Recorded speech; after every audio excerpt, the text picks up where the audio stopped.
Hi there, and welcome to Health and Faith Chat with NP Chinedu, another episode. So today we're going to talk about, I don't know if you see my shirt, it says fear, faith over fear, Joshua 1:9.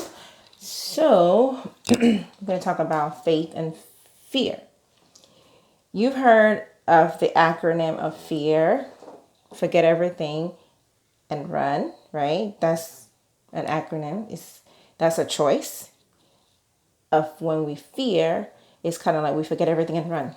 Or the other acronym or the other thing that the acronym stands for is face everything and rise.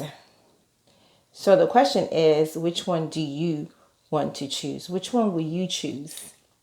So today we're going to talk about spiritual health. 2 Timothy 1:7 says, "For God has not given us a spirit of fear, but of power, of love, and of a sound mind." So God doesn't want us to fear, to be filled with fear, but He wants us to be filled with power, with love, and with a sound mind. So fear is a spirit, right? Let me clarify. I'm not talking about a normal fear. We are should be fearful of some things. Fear is an emotion that we feel. So you should be afraid of certain things. Of course, if you put your hand in fire, you should be afraid to do that because it's gonna burn. You will be ouch. You will feel some pain. You don't want to run in front of a moving vehicle. You should be afraid to do that because there's danger. So fear is an emotion that kind of alerts us that there's danger in the horizon. So it serves a purpose for us. So there's a good reason that we have the emotion fear when there is a foreseen danger. But then the other kind of fear is when there's no danger. It's just an emotion that we are afraid of something that may not even be there, may not exist. It just could be due to an experience. And that type of fear is kind of sort of, or sometimes it's rooted in anxiety. We just don't even know what we're afraid of. We're just afraid that something bad might happen.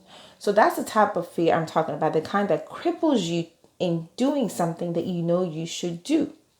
So, one of the biggest fears that people have, I don't know if you know this, is most people have the fear of public speaking or getting up in front of stage to say something. Why? Because all eyes are on you. You're like, what am I going to say? Am I going to embarrass myself? Or am I going to say something wrong? Blah, blah, blah.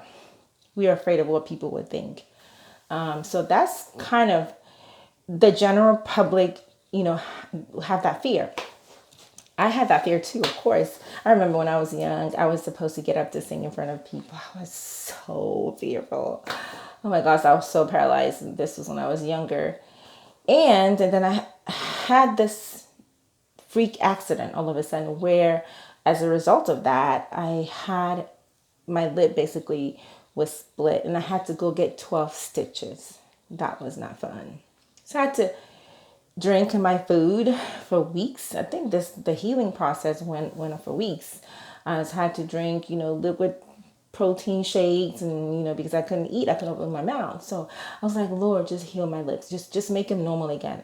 I just want to be able for them to look normal again. I was like, I'll do whatever you want. So God was faithful. He healed my lips.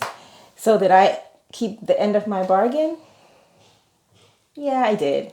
So, but it was a growing experience for me because I did get up to sing, and so it was a growing experience for me, and then I loved doing it right after that. I haven't done a whole lot of it lately though, but sometimes there's a blessing on the other side, but we're just afraid to take that first step to jump to receive our blessing. So I'm here to encourage you today. Think about the things that you've always wanted to do. Think about those goals, those dreams, those things. What is crippling you? What is keeping you from moving forward to the next level? What is it? Is it worth it? I remember making a post one time that, regret is permanent, but fear is just an emotion. So think about what's ahead. Think about your future. Think about 5 years from now, 10 years from now, 20 years from now. Would you have regretted doing that? Did you even try? You never know what you're going to do unless you just step out by faith and try. So my goal today is to encourage you, don't let fear keep you from your blessing on the other side, because God has a whole lot for you. So we don't want the bad fear, the one that just keeps us crippled. Yes, the good fear when there's a real danger, yes, that's to keep us safe. But the fear that just cripples us from growing and experiencing the abundance and all the blessings that God has for us on the other side of fear, we need to apply faith, apply faith in God to help us. So no matter where the fear is coming from, apply faith. Faith in who? In God, to help you to overcome that obstacle. You will be so glad you did. And that's what I'm here today to encourage you. Okay? Step out by faith. You will be glad you did. Until next time. Bye bye.